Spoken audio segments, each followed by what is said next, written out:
கொட்டாஞ்சேனை துப்பாக்கிச்சூடு சந்தேக நபர் ஒருவரை தடுத்து விசாரிக்க நீதிமன்றம் அனுமதி என்பது வீரகேசரி பத்திரிகையின் செய்தியாக இடம்பெடுத்திருப்பதை நாங்கள் காணலாம்.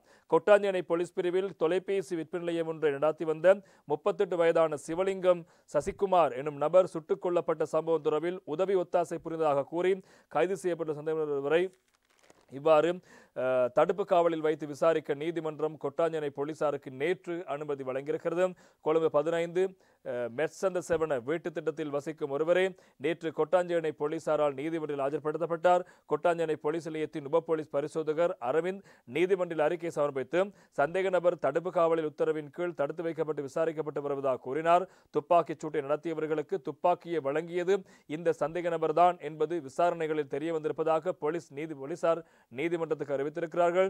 முன்வைக்கப்பட்ட விடயங்களை பரிசீலித்த கொழும்பு மேலதிக நீதவான் பவித்ரா சஞ்சீவனி பத்திராஜா விசாரணைகளின் முன்னேற்றத்தை நீதிமன்றத்துக்கு அறிவிக்குமாறு தெரிவித்தார். கடந்த 21ஆம் தேதி இரவு இந்த துப்பாக்கி சம்பவம் பதிவான நிலையில் அதனைத் தொடர்ந்து 10 நிமிடங்களில் கிராண்ட் பாஸ் போலீஸ் பிரிவில் சந்தேக நபர்கள் கைது செய்யப்பட்டார்கள். கைது செய்யப்பட்ட சந்தேக நபர்கள் போலீசார் நிலையத்துக்கு அழைத்து செல்லப்பட்டு விசாரணை மேற்கொள்ளப்பட்ட போதும் அவர்கள் ஆயுதங்களை பதுக்கி வைத்ததாக சில இடங்கள் கூறப்பட்டன.